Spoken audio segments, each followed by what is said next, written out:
A mighty fortress is our God. Onze God is 'n vaste berg waar ons naartoe kan gaan elke Sondag weer. En vandag vier ons ook hervormingsdag, wat hierdie week ook gebeur het. En daardie lied was toen geskryf deur Martin Luther. Baie welkom aan almal wat in hierdie erediens is.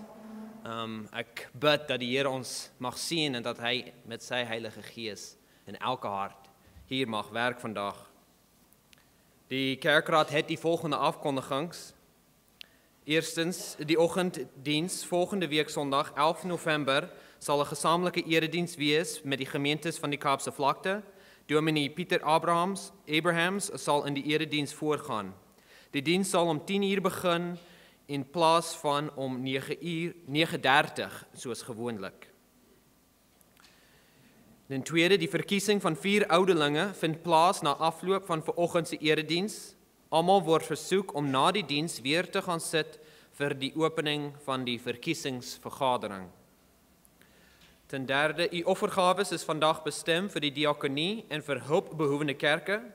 Volgende week is die offergawes bestem vir hulpbehoevende teologiese studente en vir teologiese opleiding.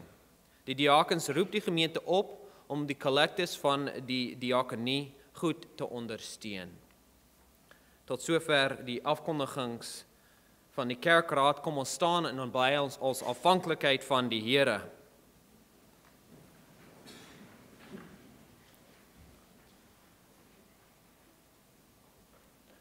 En die kerk van Jesus Christus mag elke week weer bely dat ons hulp is in die naam van die Here, wat hemel en aarde gemaak het. Amen.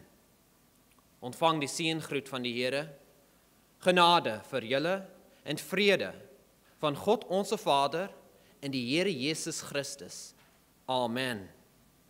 Kom ons sing in antwoord op hierdie seëngroet van Psalm 136, 1, 2 en 3.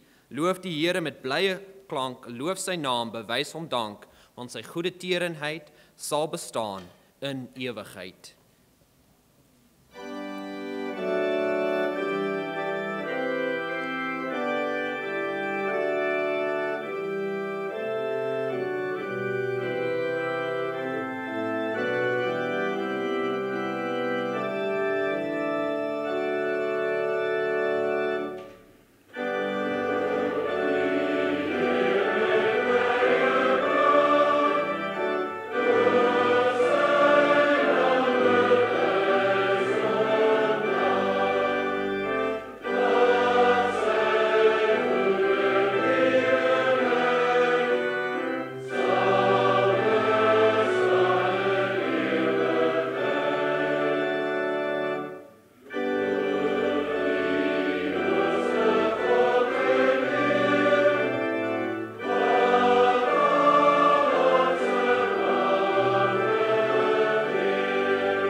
Elke Sondagoggend in hierdie kerk lees ons die wet van ons God.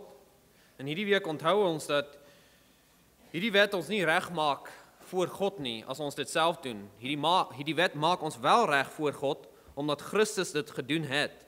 Dit maak ons regverdig voor God, omdat hy dit volmaak en heeltemal voltooi het. En in hom kan ons ook uit dankbaarheid lewe, maar dit is slegs deur en uit genade wat ons almal gered is. So as ek hierdie wet lees, moenie dink nie, ek moet harde werk of bang wees nie dat die Here jou nie aanvaar nie, omdat jy nie die wet onderhou nie. Maar besef dat as ons hierdie wet lees, dat elke hart hier moet besef dat ons almal, elkeen van ons sondaars is. Ons het almal hierdie week weer gesondig. Ons kom voor God se aangesig weer hierdie week as sondaars, maar ons bring al hierdie sondes voor God en ons hardloop na ons Here Jesus Christus toe. En ons hou aan hom vas, want hy is ons redder en hy maak ons ook heilig deur sy Heilige Gees. So kom ons lees die wet vanoggend van Exodus hoofstuk 20. Dis die woord van God. Toe het God al hierdie woorde gespreek en gesê: Ek is die Here jou God, wat jou uit Egipte land, uit die slawehuis uitgelei het. Daar kry jy God se reddingsdaad wat eintlik voor die wet kom. Hy red ons en dan laat hy ons in sy paaie loop. En dit is sy paaie. Jy mag geen ander gode voor my aangesig hê nie. Jy mag vir jou geen gesneede beeld of enige gelykenis maak van wat bo in die hemel is, of van wat onder op die aarde is, of van wat in die waters onder die aarde is nie. Jy mag jou voor hulle nie neerbuig en hulle nie dien nie, want ek, die Here jou God, is 'n jaloerse God, wat die misdaad van die vaders besoek aan die kinders, aan die 3de en aan die 4de geslaag van die wat my haat. Maar ek bewys barmhartigheid aan duisende van die wat my liefhet en my gebooie onderhou. Jy mag die naam van die Here jou God nie ydelik gebruik nie, want die Here sal die een wat sy naam ydelik gebruik nie ongestraf laat bly nie. Gedenk die Sabbatdag, dat jy dit heilig. 6 dae moet jy arbei en al jou werk doen, maar die 7de dag is die Sabbat van die Here jou God.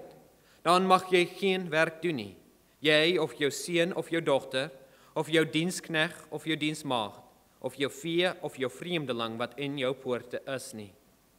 Want in 6 dae het die Here die hemel en die aarde gemaak, die see en alles wat daarin is, en op die 7de dag het hy gerus.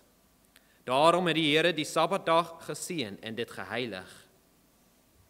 Eer jou vader en jou moeder, dat jou dae verleng mag word in die land wat die Here jou God aan jou gee. Jy mag nie doodslaan nie, jy mag nie egbreek nie, jy mag nie steel nie, jy mag geen valse getuienis teen jou naaste spreek nie, jy mag nie jou naaste se huis begeer nie, jy mag nie jou naaste se vrou begeer nie, of sy dienskneg, of sy diensmaagd, of sy os, of sy esel, of iets wat van jou naaste is nie. Tot sover die lesing van ons God, van die wet van ons God, kom ons antwoord op hierdie lesing van Skrifberyming 40, waar ons geroep is om op te waak. Waak op. Skrifberyming 40, 2 tot 5.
As familie van Jesus Christus het ons nou ook die geleentheid om voor ons Vader se aangesig te kom in gebed. Vanoggend wil ons onthou hervormingsdag en daarvoor dank gee en ook wil ons onthou die verkiesing wat na hierdie erediens plaasvind, dat die Here se wil sal geskied word. Kom ons bid saam.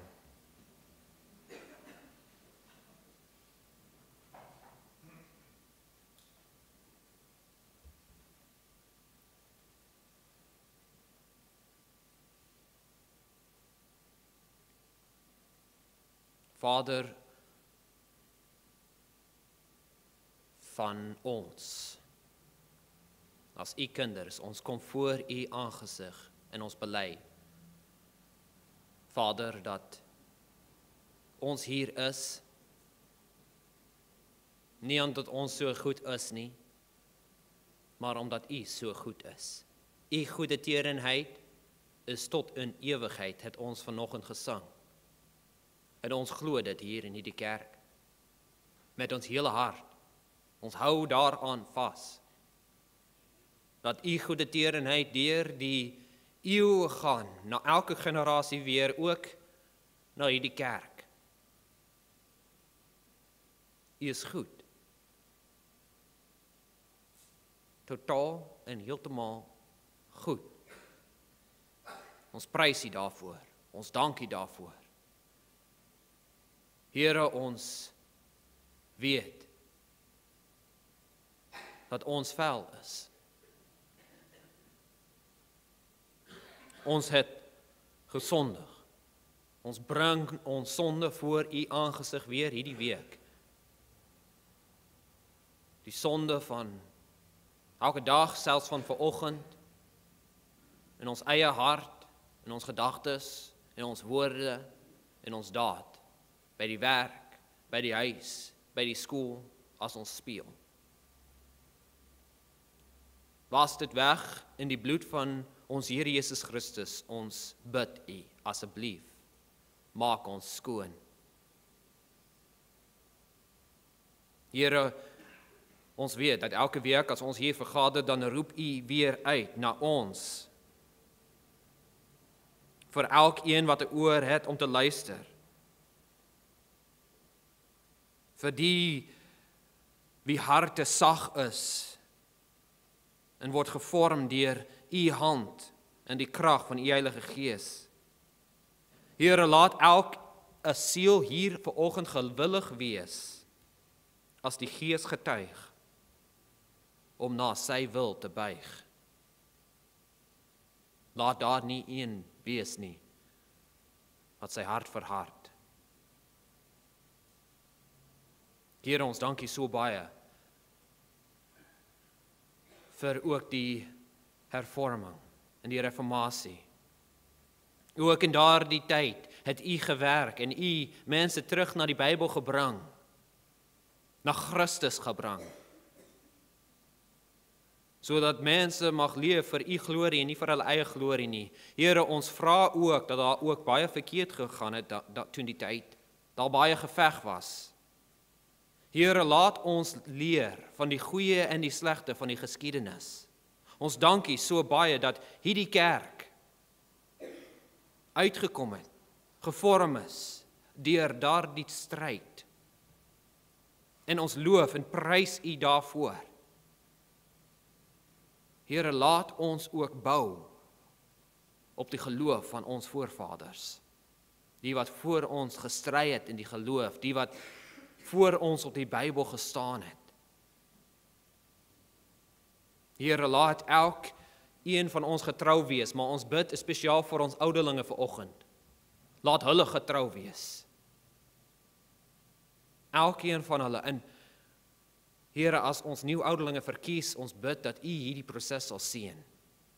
Dat dit nie net 'n outomatiese proses sal wees, maar dat dit 'n biddende proses sal wees. Dat dit gedoen word in en onder u wil. Here, ons wil so graag hierdie kerk sien, bloei onder u genade. En ons sien dit, Here, ons dankie vir dit en vir die leierskap wat die ouderlinge gee. Here, ons dankie weer vir u woord. As ons ook nou weer u woord oopmaak, na Daniël hoofstuk 11, vra ons dat hierdie woord geseën sal word tot ons.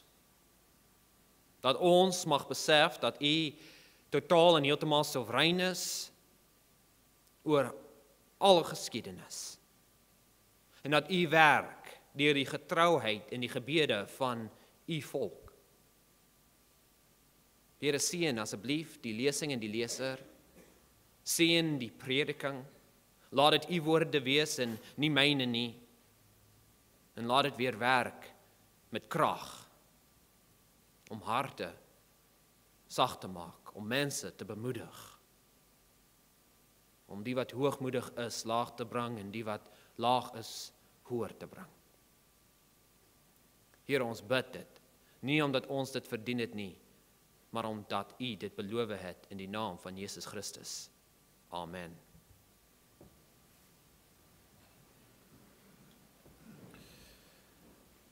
Ons skriflesing vir vanoggend is Daniël hoofstuk 11, die tweede laaste hoofstuk van die boek wat ons nou deurgaan. Dit is ook die langste hoofstuk. En dit kan opgedeel word, net voor ons dit lees, dit gaan opgedeel word in 3 stukke. Die eerste stuk is vers 1 tot 4, en dit praat van die groot geskiedenis. There's empires that are going there, en dan kry jy van vers 5 tot 24, waar daar praat van die 2 koninge, van die Noorde en die Suide, en daar's 'n klomp konings daarin, en dan narrow it selfs meer, dan fokus dit selfs meer op 1 koning in daardie tyd, van 25 tot so 35, en dan na dit gaan dit, daai koning is amper so 'n tipe van 'n antichrist, die antichrist van elke eeu, maar ook die antichrist. En daar gaan ons van lees van die laaste einde van die hoofstuk. So, dis so 3-4 stukke daar, sodat julle 'n bietjie kan volg terwyl ons lees. Die lesing vir vanoggend sal gelees word deur ons broer Henry Lyk. Ek nooi hom nou vorentoe om dit voor te lees vir ons.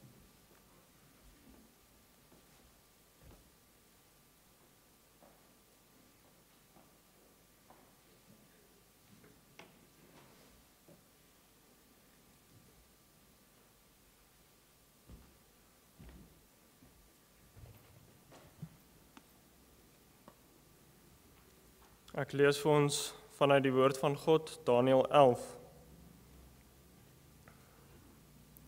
En ek, in die eerste jaar van Darius, die Meder, het ek opgetree as 'n versterking en beskutting vir hom. En nou sal ek jou die waarheid te kenne gee. Kyk, nog 3 konings sal opstaan vir die Perse, en die 4de sal groter rykdom verwerf as almal. En as hy sterk is deur sy rykdom, sal hy alles in beweging bring teen die koninkryk van Griekeland. Dan sal 'n dapper koning opstaan wat groot heerskappy sal hê en sal maak net soos hy wil. En as hy opgetree het, sal sy koninkryk verbreek word en na die 4 windstreke van die hemel verdeel word. En dit sal nie aan sy nakommelinge behoort en nie wees soos die heerskappy wat hy gehad het nie, want sy koninkryk sal verwoes word en nie aan hulle behoort nie, maar aan ander. En die koning van die Suide sal sterk word, maar een van sy owerstes sal sterker word as hy en heers. Sy heerskappy sal 'n groot heerskappy wees. En na verloop van jare sal hulle 'n bondgenootskap met mekaar aangaan, en die dogter van die koning van die Suide sal na die koning van die Noorde kom om vrede te sluit. Maar sy sal die krag van die arm nie behou nie. Hy en sy mag sal nie standhou nie, en sy self sal prysgegee word, saam met die wat haar gebring het, sowel as hy wat haar verwek het, en haar in die tyd verwerf het. Dan sal een uit die spruite van haar wortels in sy plek oprys, en teen die leer optrek, en hy sal in die vesting van die koning van die Noorde indring, en teen hulle optree en magtig wees. Ja, ook hulle gode en hulle gegote beelde saam met hulle kosbare voorwerpe, silwer en goud, in gevangenskap na Egipte bring, en hy sal jare lank die koning van die Noorde met rus laat. Dan sal die in die koninkryk van die koning van die Suide intrek, maar hy sal na sy land terugtrek. En sy seuns sal hulle in die oorlog begewe en 'n menigte groot leers versamel. En hy sal sekerlik aankom en instroom en oorloop en weer terugkom, en hulle sal oorlog voer tot by sy vesting. Dan sal die koning van die Suide verbitterd word en uittrek en teen hom, die koning van die Noorde, veg, wat ook 'n groot menigte op die been sal bring, maar hierdie menigte sal in sy hand oorgegee word. As die menigte vernietig is, sal sy hart hom verhef, en hy sal 10.000 neerslaan, maar nie sterk bly nie. Dan sal die koning van die Noorde weer 'n groter menigte op die been bring as die eerste, en na verloop van tyd, van jare, sal hy sekerlik kom met 'n groot leer en 'n groot gevolg. En in die tye sal baie teen die koning van die Suide opstaan, en die gewelddadige mense van jou volk sal hulle verhef om 'n gesig in vervulling te laat gaan, maar hulle sal omkom. So sal dan die koning van die Noorde kom en 'n wal opwerp en 'n versterkte stad inneem, en die leers van die Suide sal nie standhou nie, selfs sy uitgesoekte manskappe nie, sodat daar geen krag sal wees om stand te hou nie. En hy wat uit die Noorde teen hom kom, sal maak net soos hy wil, en niemand sal voor hom stand hou nie. Hy sal ook gaan staan in die pragtige land, terwyl daar verdelging in sy hand is. En hy sal sy aangesig daarop rig om met die sterkte van sy hele koninkryk te kom, maar hy sal met hom vrede sluit. En hy sal vir hom 'n jonge dogter gee om die land te gronde te rig. Maar dit sal nie tot stand kom nie, en daar sal niks vir hom wees nie. Daarna sal hy sy aangesig wend na die kuslande en baie daarvan verower, maar 'n aanvoerder sal aan sy gesmaad 'n einde maak. Ja, hy sal sy gesmaad op homself laat terugval. Dan sal hy sy aangesig wend na die vestings van sy land, maar hy sal struikel en val en nie meer gevind word nie. En in sy plek sal iemand optree wat 'n geldinsamelaar deur die pragtigste deel van die koninkryk sal laat deurtrek. Maar binne enkele dae sal hy verbreek word, maar nie deur toorn of deur oorlog nie. Daarna sal 'n veragtelike in sy plek optree, op wie geen koninklike waardigheid gelê was nie, maar hy sal onverwags kom en met liste die koninkryk bemagtig. En die leers van die instromende mag sal voor hom weggespoel en verbreek word, en ook die vors van die verbond. Want sodra 'n bondgenootskap met hom aangegaan is, pleeg hy bedrog, en hy sal omhoog kom en met min manskappe sterk word. Onverwags en in die vetste dele van die provinsie sal hy inkom, en hy sal doen wat sy vaders en sy grootvaders nie gedoen het nie.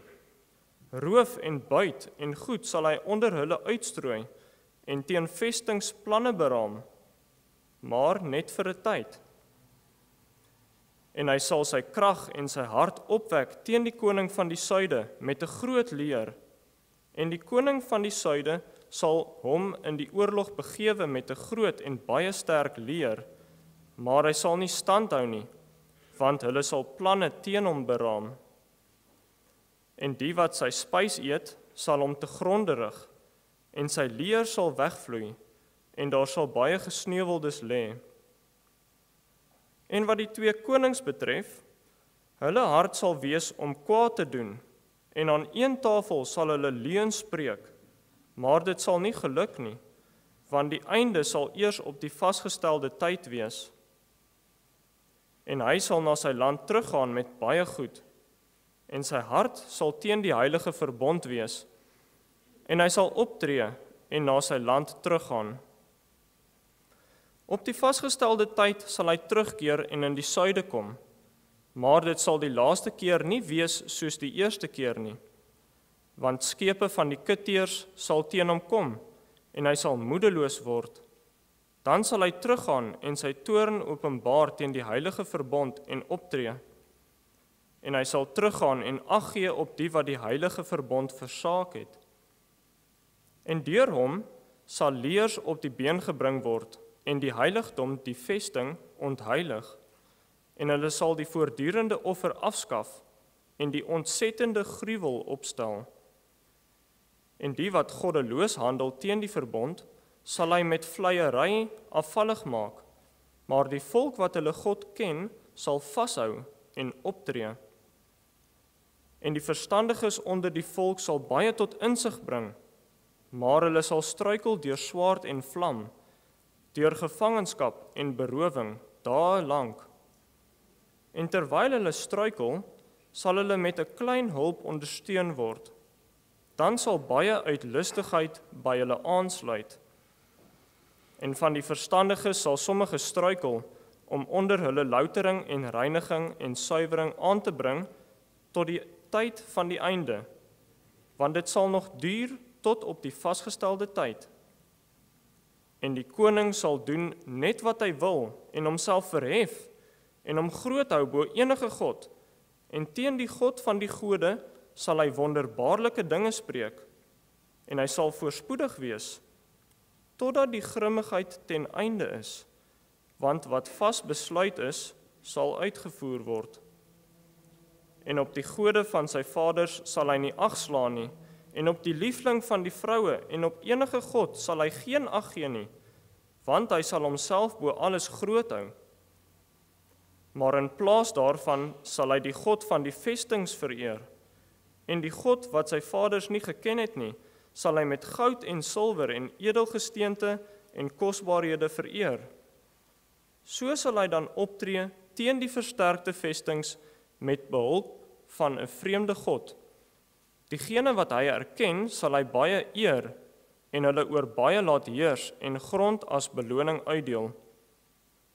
Maar in die tyd van die einde sal die koning van die Suide met hom in botsing kom, en die koning van die Noorde sal op hom afstorm met strydwaans en perderuiters en baie skepe, en hy sal daarmee in die lande inkom en instroom en dit oorvloei. Hy sal ook kom in die pragtige land, en baie sal struikel, maar hierdie volke sal uit sy hand vryraak, Edom en Moab en die beste deel van die kinders van Ammon. En hy sal sy hand uitsteek teen die lande, ook Egipteland sal nie vrykom nie.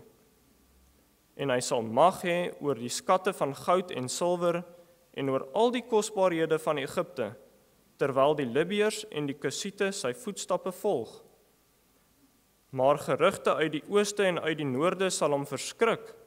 Daarom sal hy met groot woede uittrek om baie mense te verdelg en met die banvloek te tref. En hy sal sy paleistente opslaan tussen die see en die berg van die heilige pragt, maar hy sal aan sy einde kom en daar sal vir hom geen helper wees nie. Tot sover.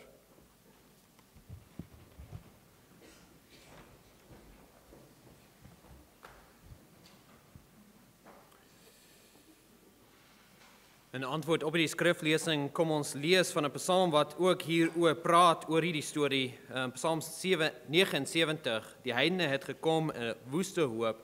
U erfdeel, Here, geweldig neergeloop. U heiligdom se heiligheid geskenk. Jerusalem tot pynhoop omgewend. Kom ons sing daar die woorde Psalm 79, 1, 2, 3, 5 en 6.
Daniël daai psalm 10 sang na hierdie visioen, maar ook in hierdie visioen kry hy sekerlik groot troos. Geliefde gemeente van ons Here Jesus Christus, voor ek begin, net 'n paar dinge. Dit gaan moeilik wees, maybe, to see the forest through the trees in hierdie gedeelte. Daar's so baie detail hierin, en die detail is ongelooflik, want dit voorspel die geskiedenis op so 'n manier, waar as mense terugkyk na daardie geskiedenis, dit is amper beter dan enige geskiedenis wat ooit geskryf is, maar dit is geskryf voor dit gebeur het. So that's why the details are very important, because it shows us that God is the God of history. Heeltemal, totaal, en ons gaan dit sien, elke stap van die weg. Baie mense dink dit was na die tyd geskryf, want mense kan tog nie die toekoms sien nie, en weet presies wat gebeur met al die soort mense.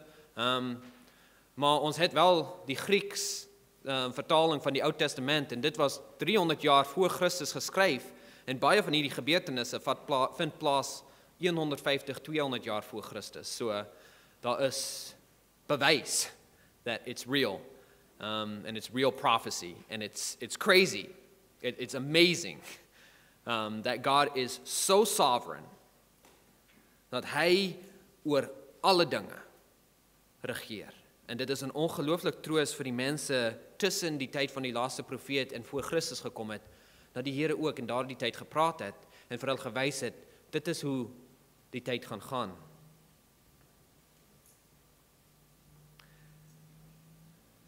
Now, a second thing, a lot of preachers have decided not to preach on this text because they're afraid to give the church a history lesson. And I did think about skipping at least the first part, the king of the north and the king of the south. But I don't think it would do justice to the point that the Bible's making, especially in this chapter. So we're gonna try to go through it. I have 2 PowerPoints, the first time I'm ever using PowerPoint, so bear with me. To try to help us to walk through this text. Have your Bibles open. Hou die Bybels oop, asseblief, want ons gaan vers by vers, especially in verses 5 through 24. We're going to look at it in some detail. Dit is 'n roep vir die volk van God om getrou te bly in moeilike tye. It causes all of us and asks us to believe, to truly and wholeheartedly believe, not to worry about the future. I don't know what any of you are thinking of right now. Maybe you're worried about the length of the sermon. Maybe you're worried about this past week. Maybe you're worried about this coming week.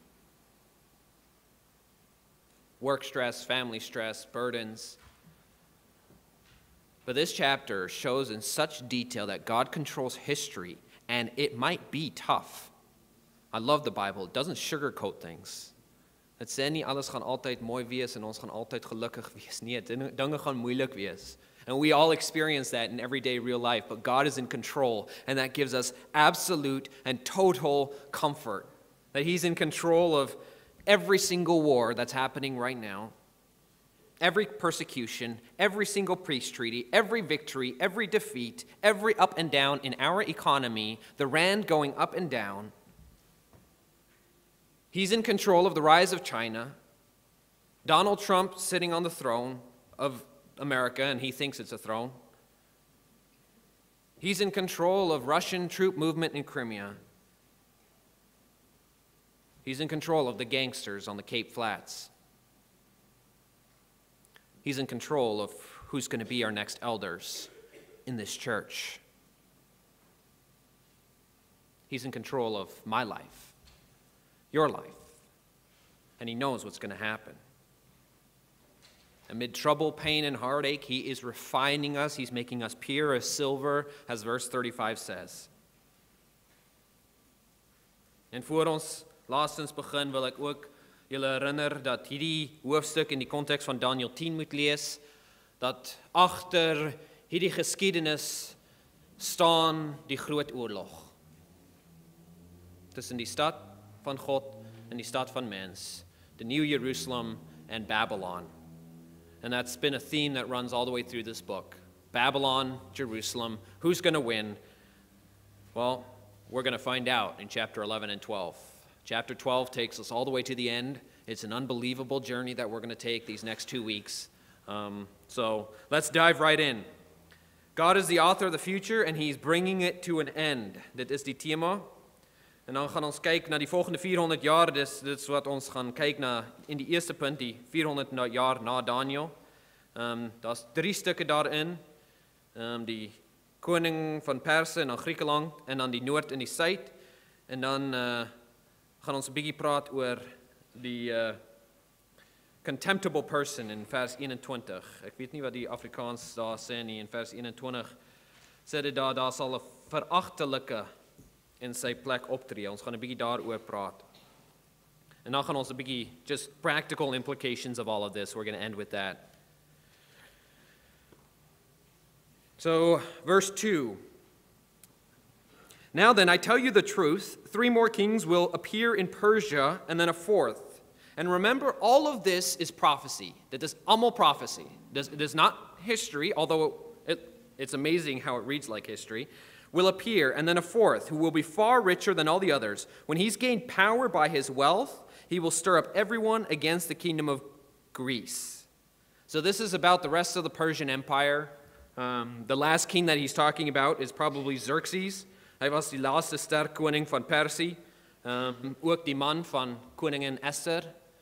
En hy was ongelooflik ryk. Like, this guy was Bill Gates times 10.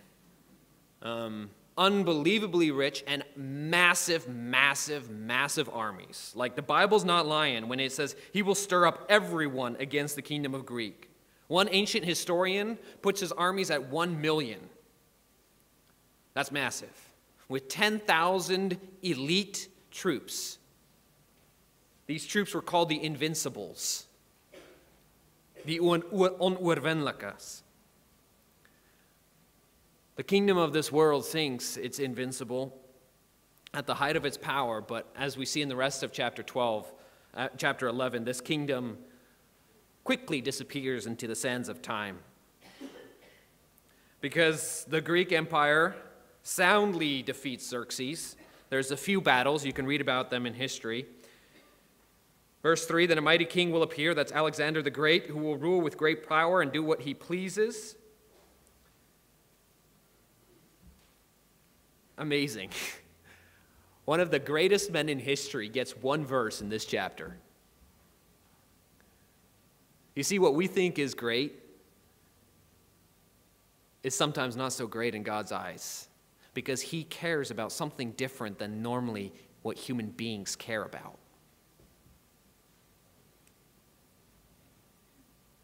It says, verse 4, his empire will be broken up and parceled to the 4 winds of heaven. It will not even go to his descendants. Even his children are not going to get his kingdom. It's exactly what happened. His kingdom was split up with the generals. Here today, gone tomorrow, the mightiest man in the world, 32 years old, died, couldn't even leave anything to his children, left it to 4 generals.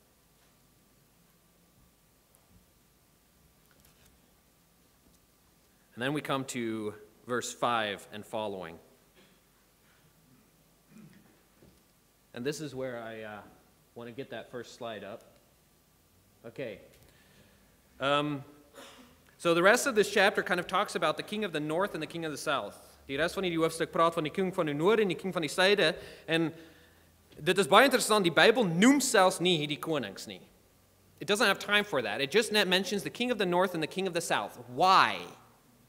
North and south of what? What is God really caring about in this entire chapter? What's his reference point? What's the central point?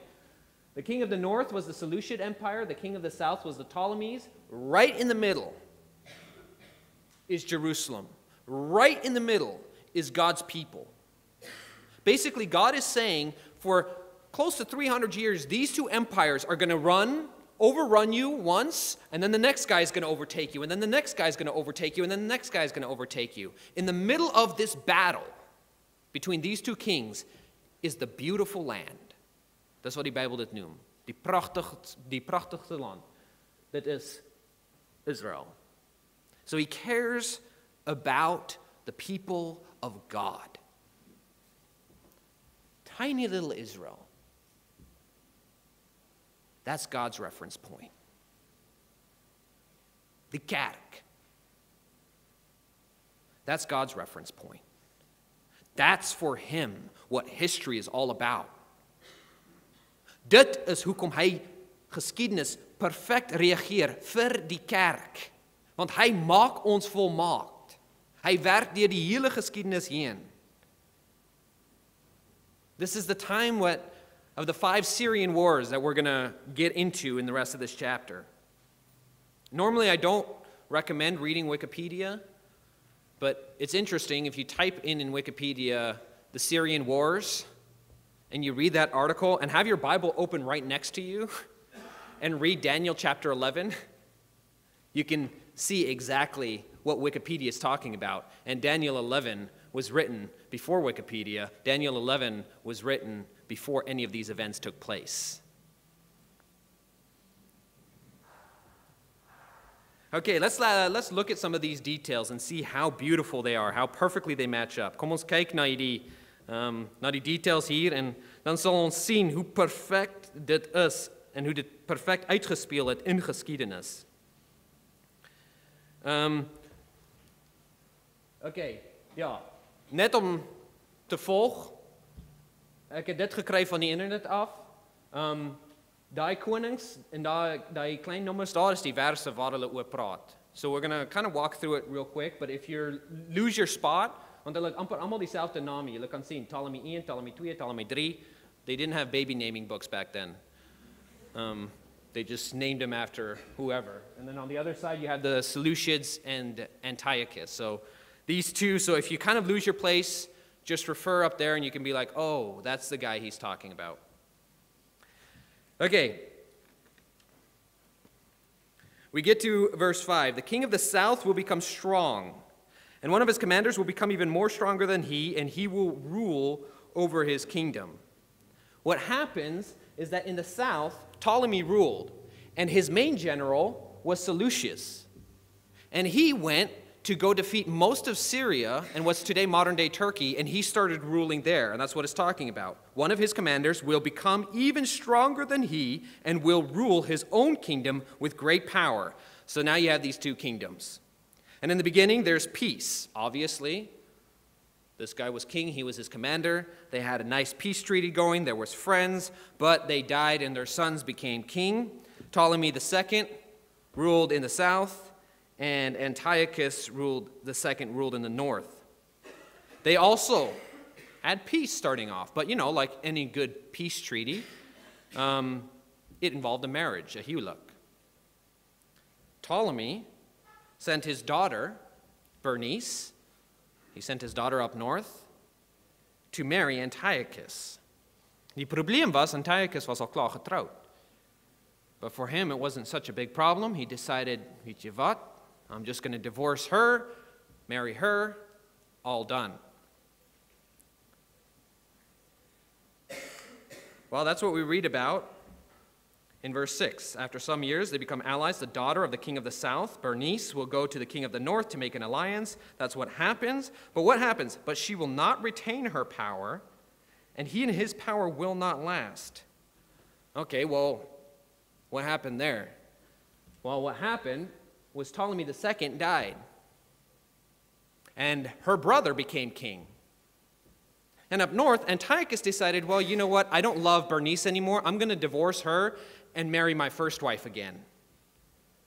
Now you can imagine the first wife wasn't too happy about that, about this little love triangle, so what does she do? She poisons him, kills his second wife, and kills all their children, and one of her own children she puts on the throne. So his power would not last. Ons sien dit in verse 6. But she will not retain her power, and he and his power will not last. In those days she will be handed over, that's Bernice, together with her royal escort and her father and the one who supported her. So basically, She kills everybody, she takes control, and she puts one of her own sons on the throne. Verse 7, one of her own family line will arise to take her place. So now we have Seleucid II, son of Laodicea up north. That's verse 7 through 9. And in the south, we have Ptolemy III, brother of Bernice, who was killed. You can imagine now, and I hope as I'm reading this, I hope you see hoe wonderlik dit is, hoe dit direct hier uitkom. This is history, but it's prophecy. Okay, so Ptolemy's not too happy down south because his sister just was assassinated up north. And he decides, you know what, I need to attack. And boy, was he ever successful. The Bible's right, absolutely right. When it says in verse 7, he will attack, he's talking about Ptolemy in the south, the forces of the king of the north and enter his fortress. He will fight against him and be victorious. He will seize their gods, their metal images, their valuable articles of silver and gold, and carry them off to Egypt. For some years he will leave the king of the north alone. So he gets angry, hy word kwaad, hy veg teen die koning van die noorde, en hy wen. En dit het regtig so gebeur. Die Bybel was perfek in hierdie profesie.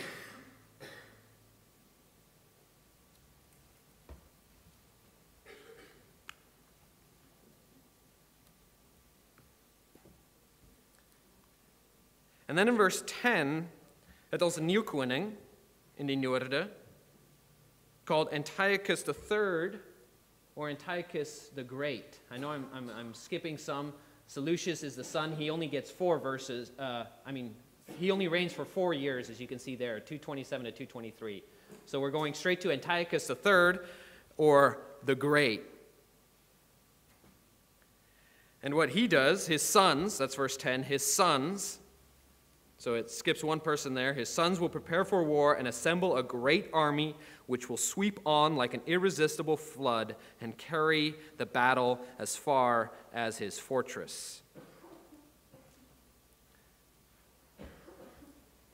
So we have verse 10, the king of the north and the king of the south. The king of the south is kind of in power, Ptolemy. He rules Syria, he rules Israel at that point. But Antiochus decides to attack him with a great army. And you can read about it. It's a massive army, 70,000 man, 5,000 perde en 73 olifante. And he comes down into Syria and Israel. And he basically starts attacking them like an irresistible flood. And then verse 11, then the king of the south will march out in rage and fight against the king of the north, who will raise a large army, but it will be defeated. So this guy comes, the king of the south gets angry, wouldn't you be? If there's a massive army on your border, you're like, okay, something's got to be done. So he raises his own massive army, 62,000 infantry, 6,000 cavalry, 103 elephants. They go at it, the king of the south wins. En dit is precies wat gebeur hier. En jy kan dit ook lees in die geskiedenis wat na dit gebeur het. Verse 12, and raise a large army, the king of the north will raise a large army, but it will be defeated. And then, verse 12 and 13 gives us a little taste of what's happening in Israel at this time. When the army is carried off, the king of the south will be filled with pride and will slaughter many thousands, yet he will not remain triumphant. There's a lot of people that got killed. Why does the Bible take a little pause here and praat van baie duisende wat geslaan is? Because it's God's people getting killed here. What happened was that the king of Egypt tried to go into the temple. But whether it was through a miracle or some other divine act, he was thrown aside as he was trying to get into the temple. And he started to persecute the Jews, forcing them to worship the Egyptian gods and killing them if they would not serve the Egyptian gods. So he killed many thousands, but he will not remain triumphant. Hy sal nie bly oorwin. Hoekom? Vers 13. For the king of the north will muster another army larger than the first, so Antiochus the Great gets another army bigger than the first one, and after several years he will advance with a huge army fully equipped.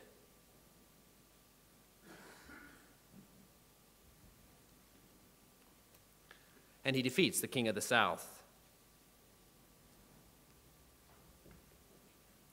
And verse 14 says, in those times many will arise against the king of the south. At this point, the Israelites were tired of the king of the south. They were getting persecuted. So toen Antiochus afgekom het, wat het gebeur? A lot of the Jews started taking Antiochus' side, not the king of the south side, the Egyptian side. Why? Because they were getting persecuted. Sometimes God's people can believe in worldly power. But all they sometimes do is trade one uneasy peace with another uneasy peace. One worldly empire for another worldly empire, thinking that the empires of this world will help or save the church. We have that too sometimes. Ons het dit ook. Ons dink, if only the South African government was perfectly Christian, then the church would succeed. Let me tell you something. The church has never succeeded well when the church has been in power, at least worldly power. It's always gone corrupt. It's always become corrupt from the inside out. And we see that throughout history. The church works through heavenly power. His power is made perfect in weakness. But anyways, these guys think, you know what? Let's join that side. And that's what they do. The violent men among your own people. Hy praat daar in vers 14. Hy praat daar van die Israeliete wat saamgegaan het met Antiochus die derde. And will rebel in fulfillment of the vision, but without success. Then the king of the north will come and build up siege ramps and will capture a fortified city. The forces of the south will be powerless to resist. Even their best troops will not have the strength to stand. So the city he's probably talking about is Suide, where the king of the south's troops tried to escape to. He defeated that city exactly the way history says it would happen, and the forces of the south will remain powerless to defeat him. So basically at this point, Antiochus is totally in power, and he decides to make another treaty with the king of the south at this point. Because at this point down south is Ptolemy the fourth. Let me just check here. Yeah, down south is Ptolemy the fifth, or Epiphanes, Ptolemy the fifth. He was called the boy king. And Antiochus the Great, from the north, decides, Antiochus from the north decides, you know what, now is the time to make a good treaty with this young king. So that's what he does. He makes an alliance with the king of the south. We read that in verse 17. And he gives him his daughter in marriage in order to overthrow his kingdom, but his plans will not succeed. So he gives his daughter, called Cleopatra. She's the legendary daughter of beauty, unbelievably beautiful. Stories were written about her. He gives this woman to this little boy king, and he says, you know what, if my daughter's over in that kingdom, I can control him. I'm going to take it over. That little boy doesn't know what he's doing. Now, the problem with that was his daughter liked power. She liked power a lot. And she decided to go against her own dad. We read about that in verse 17 at the end. He will give his daughter in marriage in order to overthrow his kingdom, but what? But his plans will not succeed or help him. So his daughter turns on him. You can't really fight your own daughter in battle. So now he has this uneasy peace treaty with the king of the south. He's angry, livid, because his plans didn't succeed. He goes up north and he attacks the coastlands. In verse 18, he will turn his attention to the coastlands and will take many of them. Big mistake, you don't mess with the Romans during this time. The Romans are getting more powerful. Daar's waar Romeine is. Rome sends one of their generals, the same guy that defeated Hannibal, Scipion. They send him to defeat Antiochus. Antiochus gets totally demolished, and he's sent back to his castle. Verse 18, he will turn his attention to the coastlands, will take many of them, but a commander will put an end to his insolence, will turn his insolence back on them. After this, he will turn back toward his own fortresses. He will stumble, fall, and be seen no more. In the end, he tried to steal gold from his own god's temple, Jupiter, and his own people assassinated him. Disappeared. All his might, all his kingdom, ends in nothing.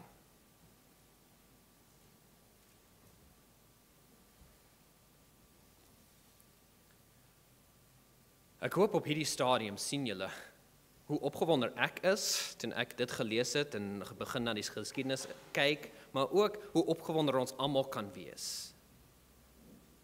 As iemand sê hulle glo nie die Bybel nie, hulle glo nie in God nie,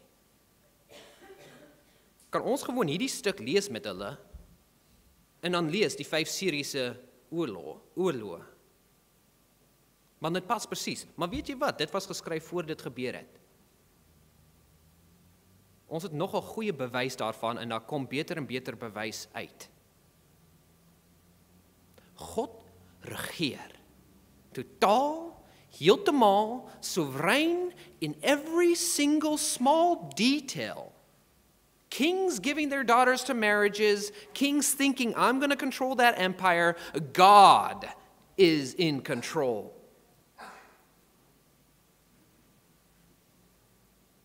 I hope you also see that the whole struggle here is to destroy the city of God. That's Satan's plan. He doesn't care who wins as long as that little country in the middle gets overrun, gets destroyed, so that people lose their faith. In some way, I think this is why God wrote Daniel 11 for the people back then. So that they could say, they could hear, guys, don't give up. This is God's plan. Dit is verskriklik moeilik, maar dit is God se plan. Hy gaan dinge volbring. And finally, just in the beginning of this chapter, I also want to say, do you see how unstable evil is? Sin is. Hoe onstabiel die bose is. En die koninkryke van hierdie wêreld, waar ons so veel vertroue in sit.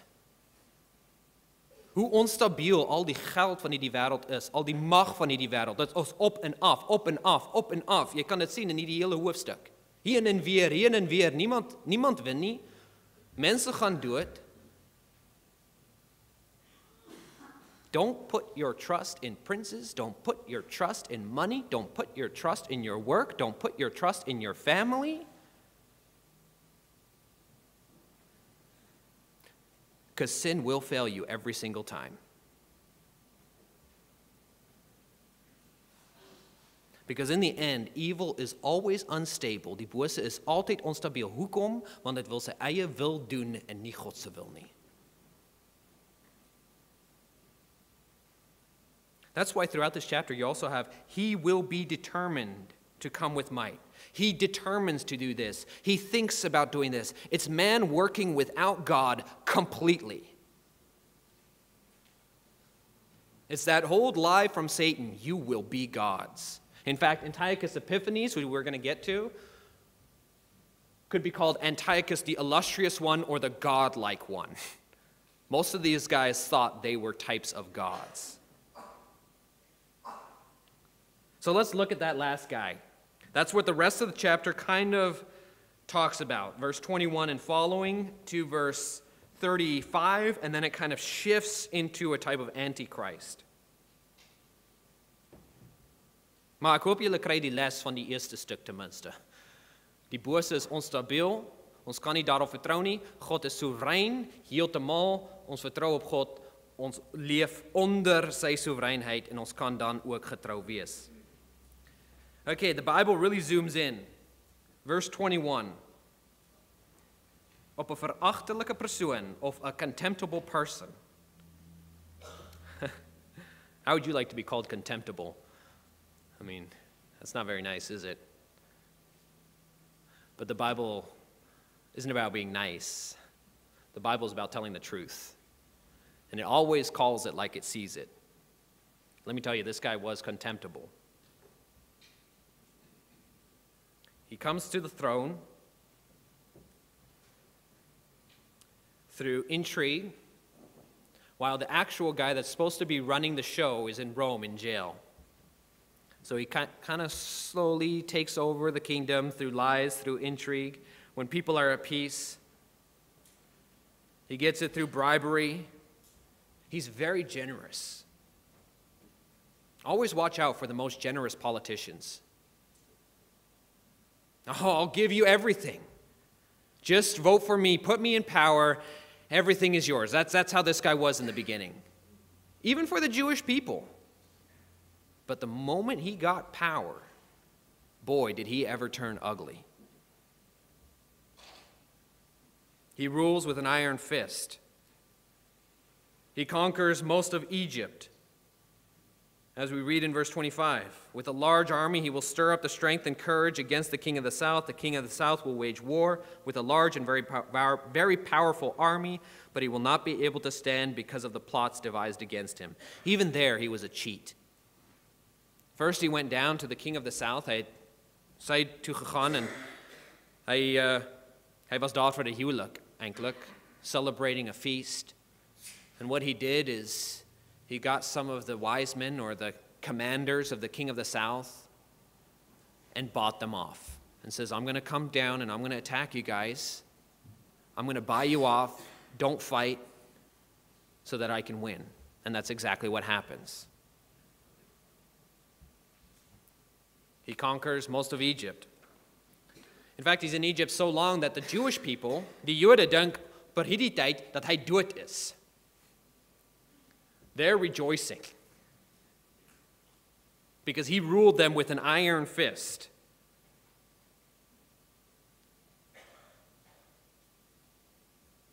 But he hears about it because the Jewish people, when they thought Ptolemy was dead, what they did is they killed the high priest that he had put there. When Antiochus was dead, they killed the high priest that he had put there. So he marches back to Jerusalem, verse 28.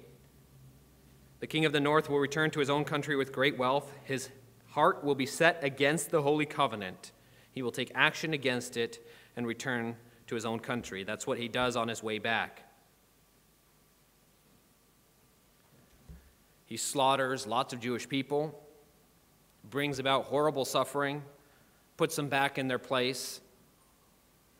And then in verse 29, he tries to go to the south again. He tries to attack Egypt again. But this time, the outcome will be different than it was before. It's exactly what happened.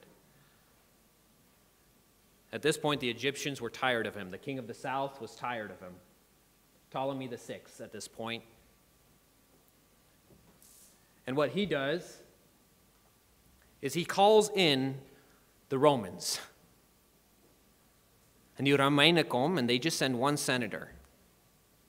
And it's an amazing story, so I'm going to tell it here. They call in one senator. Everybody is on the field of battle. Antiochus is leading his army, and the king of the south is leading his army, and they call in this Roman senator. And this Roman senator is there for peace. Rome wanted peace, the Pax Romana. Now you got to think, Antiochus Epiphanes was a proud man. He did not like to be humiliated. The Roman senator says, you walk away, or you're messing with Rome. Antiochus, because he was such a proud man, nobody likes to be humbled, right? He says, let me come back to you tomorrow alone, and I'll give you an answer. The Roman senator takes a stick, draws a line in front of him, and says, you make a decision now. You step over this line, and it's war.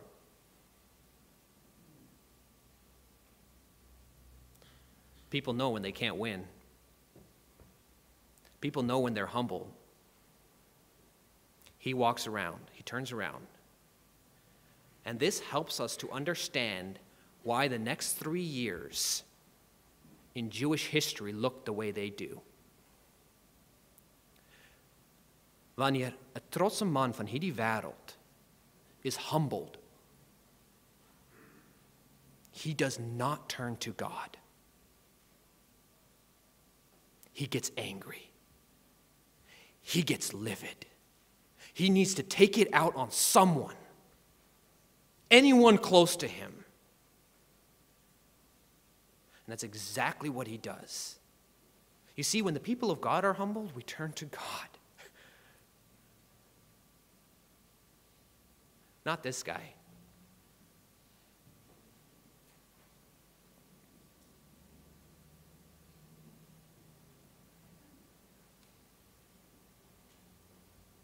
Verse 31. His armed forces will rise up. Hy is nou weer terug. Hy het terug na sy eiland gegaan. Hy kan nie met Rome veg nie. His armed forces will rise up, desecrate the temple fortress, and will abolish the daily sacrifice. Then they will set up the abomination that causes desolation. With flattery he will corrupt those who have violated the covenant, but the people who know their God will firmly resist. Dit was 'n verskriklike tyd in die geskiedenis van die Jode. He put everybody to death that let their children be circumcised. He even hung baby infants around father and mother's necks. This guy was evil. He was a type of antichrist. I could tell you more, but some of these stories are so disgusting, so evil. And we need to see evil for what it is and call it for what it is.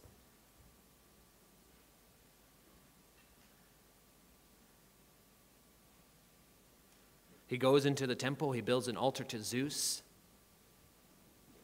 and sacrifices a pig on it.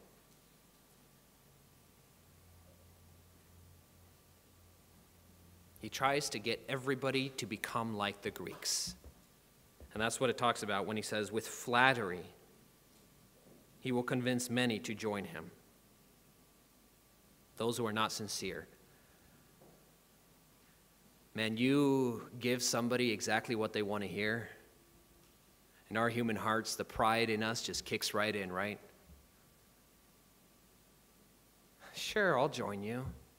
If it's going to give me wealth, power, and make me look like everybody else, famous, popular, I'm going to fit in. I'm going to be like a Greek. Read Plato, all these great philosophers. Forget the law of God. You know, that's old-fashioned, after all. With flattery, he will convince many that are not sincere. My gebed vir hierdie kerk is that every heart in here is sincere. That there's no double standard in this church. That if we ever face this kind of persecution, we will stand ready. Because that's what this chapter is asking of us.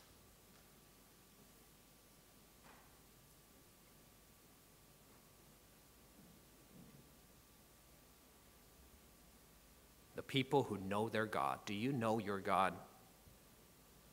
Because then you will resist to the end. There is no suffering, no evil that can come in between you and your God. And you're going to tell the world, no matter how bad it looks, about him. Verse 31, those who are wise will instruct many. Those who are wise among us will stand up and tell people of the glorious deeds of our God, instructing them. Despite it sounding old-fashioned, parents will continue to talk to their children and say, listen, these are the ways of the Lord. I know the world keeps telling you other things. Don't listen to them. These are the ways of the Lord.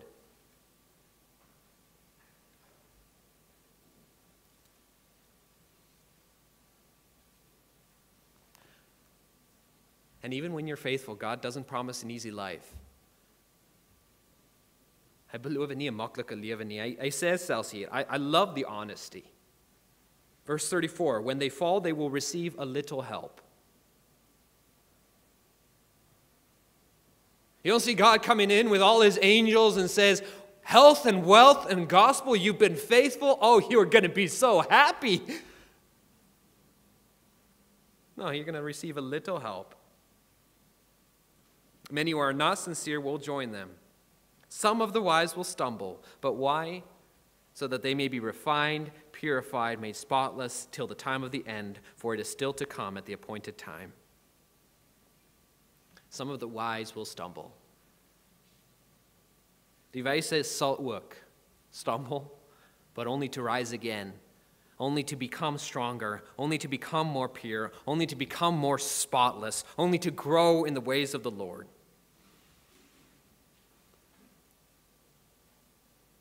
And then finally, we come very quickly to verse 36 to the end. I won't keep you much longer. Very quickly to the verse 36 to the end. It's also talks about a type of antichrist, and I think that's why there's not a clear transition. Dit is nie duidelik dat dit nou van iemand anders praat nie. Hoekom? Want Antiochus Epiphanes was 'n antichrist. Hy was een van die boses wat opgerig is in daardie tyd om teen die kerk, teen die volk van God te stry. Maar hier is 'n groter prentjie gewys van die antichrist. En dit lyk soos die antichrist van elke eeu. Daar's nie groot verskille. Hulle word net eintlik groter in mag en in hulle kwaad en hulle boos en hulle anger against the church. So maybe I just want to point out a few characteristics, eienskappe van die antichrist.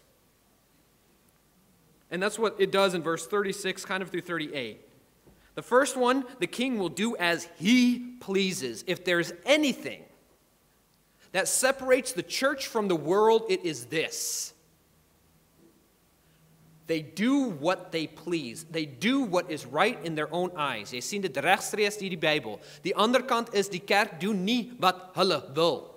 Dit is nie ons wil. Laat u wil geskied. Bid ons elke keer weer. And this is especially true of those leading these people. The king shall do what he likes. You will be like God, whispers Satan through every age. Do what you want. Control your own life. He's blasphemous. 2. Verse 36, he will exalt himself and above every god will say unheard of things against the God of gods. He will show no regard for the gods of his fathers or for the one desired by women, nor will he regard any god, but will exalt himself above all.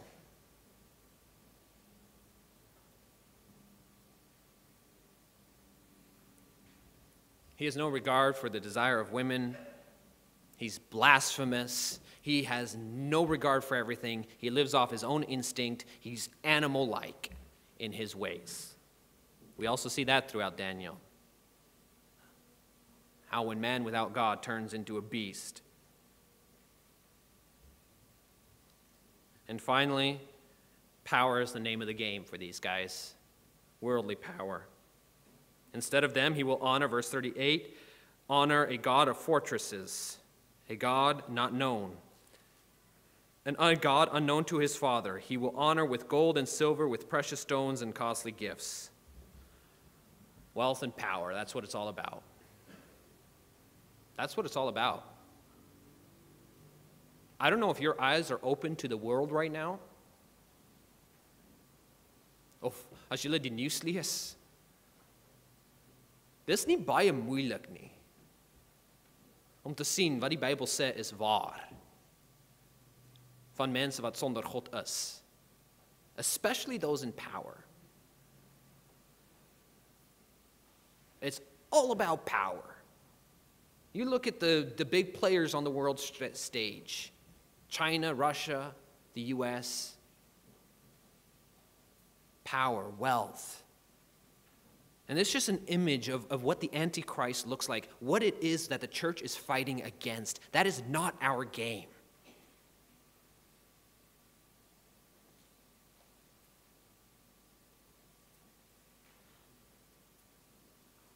Most of world history, our game is being persecuted. Our game is the ones that are being run after. His power is made strong through weakness, our dependency. And finally, just quickly, what he gets done is absolutely amazing, that the Lord lets him succeed up to a point. Verse 41, he even invades the beautiful land. Many countries will fall. He will extend his power over many countries. Even Egypt will not escape. He will gain control of the treasuries of gold and silver and all the riches of Egypt. Verse 43, with Libyans and Nubians in submission. Like great power. But again, as every single chapter in this book has told us, it only takes a rumor to scare this guy.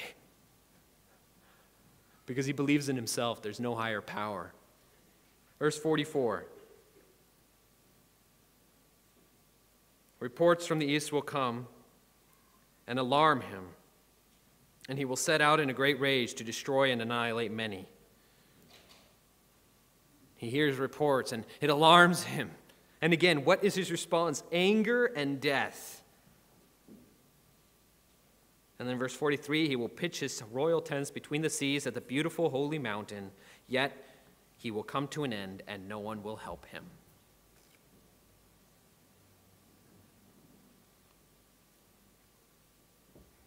This is an empty man. He looks glorious according to world standards, but it takes one verse to end him.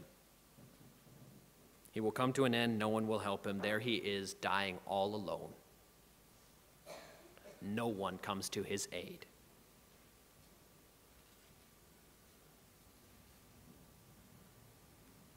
So what do? 1, believe God is sovereign. I want you to believe that with all your heart. I know, aan die begin van hierdie preekseries het ek gesê, julle gaan daar moeg van raak, om dit te hoor, God is soewerein. Maar ek wil graag dat julle daar moeg van raak, dat julle dit so goed, dat ons elke week en elke moment en hierdie week en hierdie jaar ingaan en ons glo dat God in beheer is en hy vra, alles wat hy vra van ons is gewoon vertrou en wees getrou. That's all he asks. Because I'm sovereign. That's all you have to do. You don't have to control circumstances. Jy hoef nie passief in die geskiedenis te wees nie. Jy kan bid, jy weet jou God is in, wees getrou en vertrou. That's the only two things he wants, because he is sovereign. Ek sê dit weer en weer. Second, he will not abandon his people. Hy sal ons nooit alleen laat nie.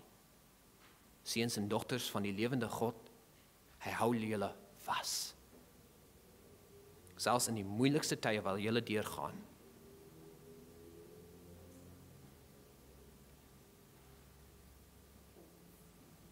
In fact, it's usually in the hard times that God's children shine like lights. En ons gaan dit lees in hoofstuk 12. That when the darkness is so dark, these children of God are absolutely bright, shining stars in the dark night, showing the glory of God and reflecting him to the world and saying, there is something better for you, world. There is something far better than the mess that you're making of the world.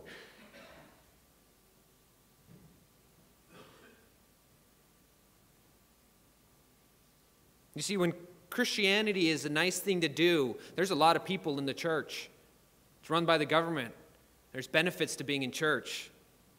But when there's no benefits to being in church, then the true Christians begin to shine. Because lots of people jump off the bandwagon. Hulle het nooit regtig geglo nie. Ons sien dit ook in hierdie land. Daar's verskriklik baie mense wat na kerk toe gegaan het. Hulle gaan nie meer kerk toe. Hoekom nie? Omdat hulle nooit geglo het nie. It's a terrible thing. Now, I don't say that for every single one that doesn't go to church, but largely, we just have to believe that people stop going when things get hard because it doesn't make sense for them.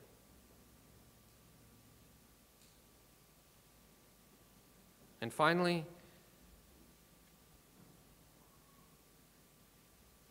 prepare for war, prepare for hardship, and pray. Don't be sucked in. Be faithful. Be true. Be a light. Run to your God. And I quoted this hymn last week, but it's perfect with the Reformation. I'll read in Afrikaans. 'n Vaste burg is onze God. Ons skuil by hom die sterke.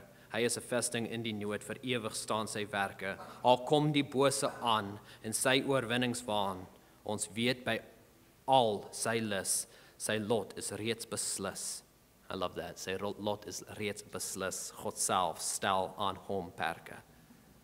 Hy sal oorwin. Ons kyk vorentoe na daardie dag. Kom Here Jesus, kom gou. Amen.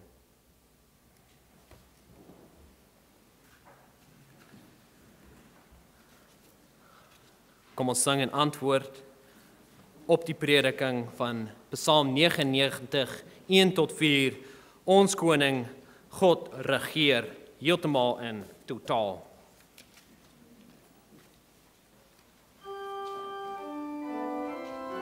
Kom ons doen so.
Kom ons bid saam.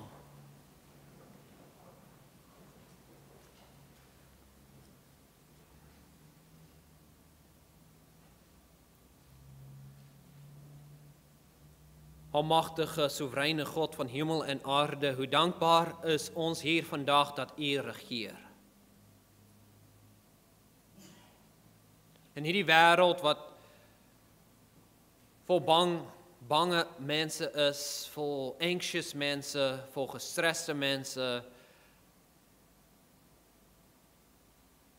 In hierdie wêreld waar lande in oorlog gaan teen mekaar, waar die ekonomie op en af gaan, waar die politieke wêreld baie keer 'n mes is.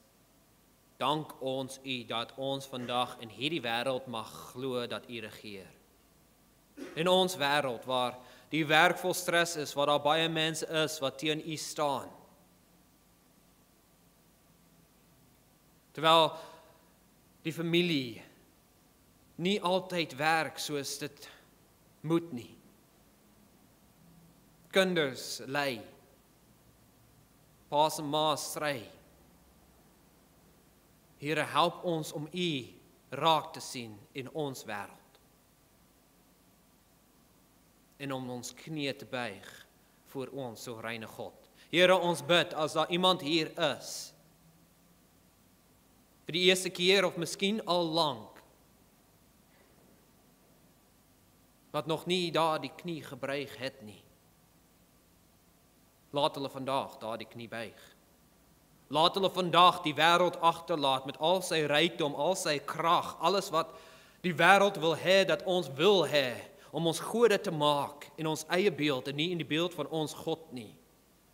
Laat ons dit alles agterlaat. En laat elkeen van ons weer hier mekaar herinner waar ons naartoe gaan. Ons gaan daaroor praat in Daniël hoofstuk 12. Here, ons kyk vorentoe na U wederkoms. Hierdie wêreld laat ons met meer en meer verlange, elke dag meer verlang na hierdie nuwe wêreld en nuwe aarde, as alles perfek is en ons perfek U mag dien en U mag loof en U mag prys. Ons dank U ook weer vandag dat ons 'n begin daarvan vanoggend mag smaak, terwyl ons saam ons lippe gebruik om U te prys. Here, asseblief, gaan met hierdie kerk, elkeen van hulle, met ons as leiers. Gee ons U wysheid sodat ons mag staan in die tyd van moeilike tye. Here, ons bid dat U Gees in ons sal werk, seën die offergawes wat ons gee. Laat ons gaan met U seën en laat die verkiesing 'n geseënde tyd ook wees. Ons bid dit in Jesus se naam. Amen. U het nou die geleentheid om U offergawes te gee vir die Here. Die offergawes is vandag bestem vir die diakonie en vir hulpbehoevende kerke. Die eerste een is vir die diakonie, tweede vir hulpbehoevende kerke. Die diakonie word aanbeveel ook by die gemeente. Na die offergawes sal ons saam staan en sing ons Amen lied, Skrifberyming 8, ons sing van vers 1 en 5.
Wow, dit is pragtig dat ons so die week in mag gaan met die Here se seën. Ontvang dit in geloof. Die Here sal jou seën en jou behoed. Die Here sal sy aangesig oor jou laat skyn en jou genadig wees. Die Here sal sy aangesig oor jou verhef en jou vrede gee.